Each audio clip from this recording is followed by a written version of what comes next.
मित्रों नमस्कार, आपका स्वागत है। और आज सुप्रीम कोर्ट से एक बड़ी खबर आई है कि जो इन्फोर्समेंट डायरेक्टरेट है उसके ईडी संजय मिश्रा को लगातार 3 बार एक्सटेंशन दिया गया था। और जो व्यवस्था है, जो टॉप फंक्शनरी हैं जैसे defence secretary, home secretary, ED director, CBI director, external affairs secretary, इनका जो कार्यकाल है फिक्स है 2 साल के लिए।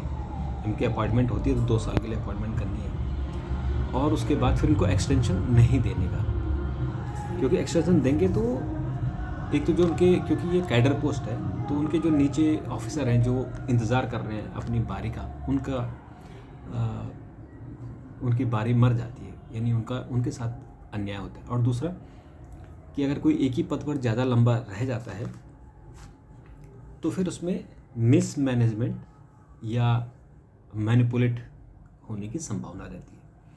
इसी आधार पर कांग्रेस के नेता सुरजेवाला ने सुप्रीम कोर्ट में एक याचिका दर्ज की थी और उस पर सुप्रीम कोर्ट ने उसमें फैसला दे दिया कि अब मिश्रा का जो कार्यकाल है वो 31 जुलाई 2023 तक ख़त्म हो जाएगा और इसके बाद जो सरकार ने नवंबर तक का एक्सटेंशन दिया था, हालांकि वो इनवैलिड है और अब उनको नया डायरेक्टर चुनना होगा।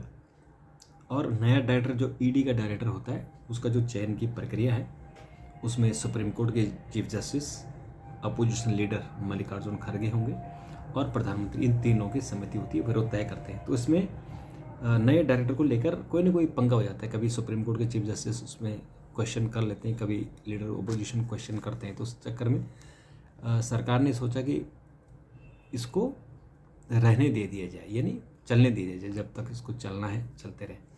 लेकिन आज सुप्रीम कोर्ट ने इस पर स्पष्ट कर दिया कि नहीं होगा।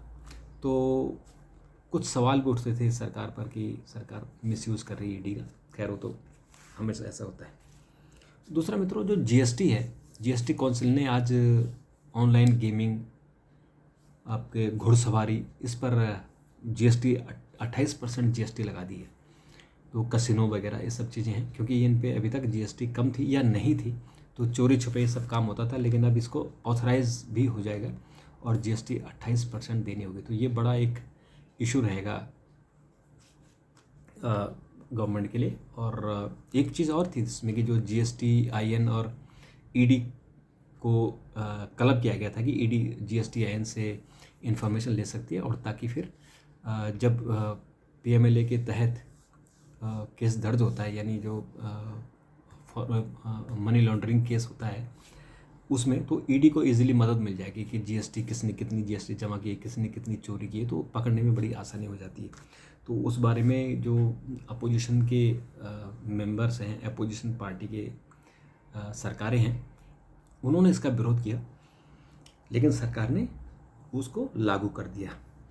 और तीसरा मित्रों, ब्रजभूषण शरण सिंह का भी मामला है।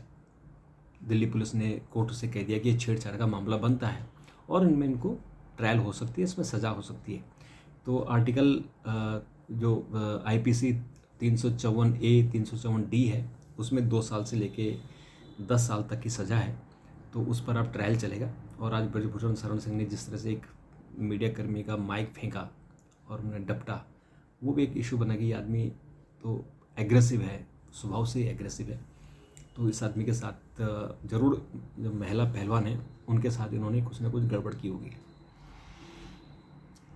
6 महिला पहलवानों ने ब्रजभूषण शरण सिंह के खिलाफ गवाही दी थी और विनेश फोगाट ने 6 फोटोएं भी दी थी जिनमें ये साबित होता है कि उन्होंने छेड़छाड़ की कोशिश की या गलत मंशा से टच करने की कोशिश की।